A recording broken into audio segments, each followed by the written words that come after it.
Bonjour à vous communauté, mon nom est Yves Lantier, bienvenue en résumé de l'actualité avec une pointe d'humour et d'humanisme. Alors communauté, j'espère que vous avez passé une excellente semaine. Une chose qui a beaucoup retenu mon attention cette semaine dans l'actualité, c'est en fait quelque chose qui nous vient de très loin, c'est-à-dire qui nous vient du sud-est de l'Asie, alors plus particulièrement d'un petit pays qu'on appelle le Brunei. Alors le Brunei, c'est un pays qui est sur la même île que la Malaisie, si jamais vous ne situez pas vraiment c'est où. Et là, une affaire très particulière concernant ce pays-là, qui est pas tellement gros, c'est le fait que c'est un pays qui est excessivement riche en termes d'hydrocarbures.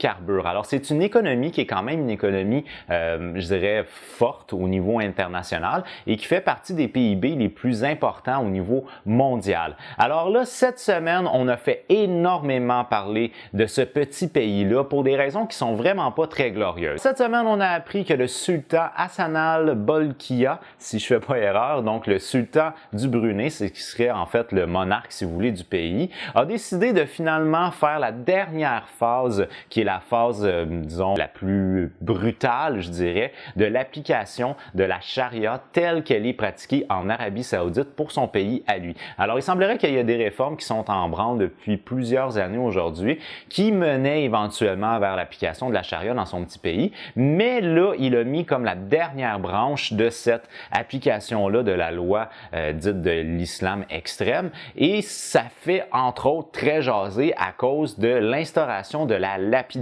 Alors, il y a des crimes qui sont perçus comme étant des crimes, je dirais, extrêmes au niveau de la charia, et il semblerait que selon l'interprétation qu'on a au niveau du Brunei, mais qu'on a aussi au niveau de l'Arabie Saoudite, c'est que l'homosexualité, particulièrement entre hommes, est quelque chose qui est punissable de la lapidation. Alors là, en gros, c'est que on a désormais, ou du moins prochainement, on devrait avoir la possibilité de condamner à mort par lapidation des hommes qui auraient pratiqué une relation homosexuelle ou qui seraient homosexuels. On a également la possibilité de tuer par lapidation les personnes qui auraient pratiqué de l'adultère. Pour les femmes qui pratiqueraient des relations homosexuelles, le crime est un petit peu moins grave et là, on parlerait de 10 ans de prison avec flagellation. Ça, c'est l'ultime. Ça, c'est le maximum qu'ils peuvent atteindre. Anciennement, pour les hommes, lorsqu'ils étaient reconnus coupables d'homosexualité ou d'avoir eu des relations homosexuelles, on pouvait avoir un 10 ans de prison. Alors, ils étaient déjà punis, les homosexuels hommes, à l'époque, ou à en venir jusqu'à là pas si longtemps. Et là, aujourd'hui, en gros, ce qu'on instaure, c'est la lapidation. On instaure également dans le lot de ces nouvelles mesures-là la possibilité de couper une main ou de couper un pied, une jambe, dans le cas, exemple, d'une personne qui aurait fait un vol. Alors, il y a différentes mesures comme ça qui sont assez intenses. Dans le cas du viol, là, c'est peut-être, en tout cas, je pense pas que ce soit par la lapidation. Je sais pas quel moyen qu'ils vont avoir, mais il y a la possibilité, dans le cas d'être reconnu coupable d'un viol, de la peine de mort, mais je sais pas exactement comment est-ce qu'on va l'appliquer. Alors, bref, c'est ce qui fait qu'il y a différentes mesures qui sont des mesures qu'on va se dire, elles sont barbares. Et ils sont barbares avec absolument aucun respect du droit individuel. Et la raison qui est amenée par le sultan, c'est la raison suivante. Je veux voir les enseignements de l'islam dans ce pays se renforcer. Alors, en gros, selon lui, il semblerait que ce serait dans le but d'être encore plus proche des enseignements de l'islam qu'on instaure les différentes mesures qui sont des mesures coercitives vraiment extrêmes.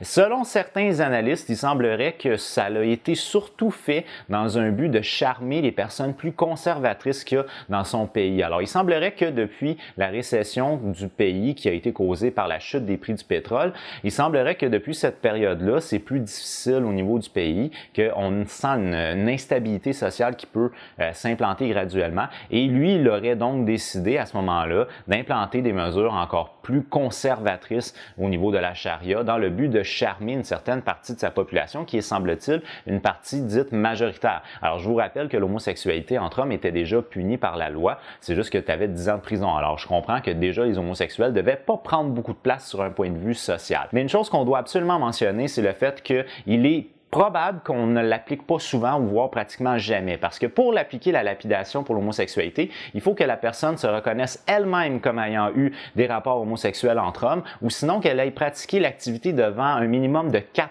personne. Alors, c'est ce qui fait qu'en gros, ce qu'on tente de faire là, c'est de carrément cacher l'homosexualité dans le pays. Maintenant, on se dit qu'au niveau mondial, on a de plus en plus une tendance à aller vers la droite politique, mais j'espère que ça ne sera pas une forme de, disons, d'avancement et même d'un port-intendant pour une nouvelle tendance d'aller vers des mesures aussi barbares que de tuer des gens, même incarcérer des gens pour l'homosexualité, c'est déjà barbare. Des tuer, puis en plus par lapidation, c'est comme l'extrême de la barbarie selon moi. Sur ce, communauté, pour moi, c'est déjà tout. Alors, je vous remercie immensément d'avoir regardé ma vidéo. Si vous l'avez aimé, n'oubliez pas de donner un petit j'aime. Si vous l'avez vraiment aimé, bien entendu, vous pouvez la partager. Moi, je vous donne rendez-vous sur ma prochaine vidéo. Mais d'ici là, je vous dis, j'ai déjà hâte de vous voir. Ah bah ouais! Good love. Bye bye!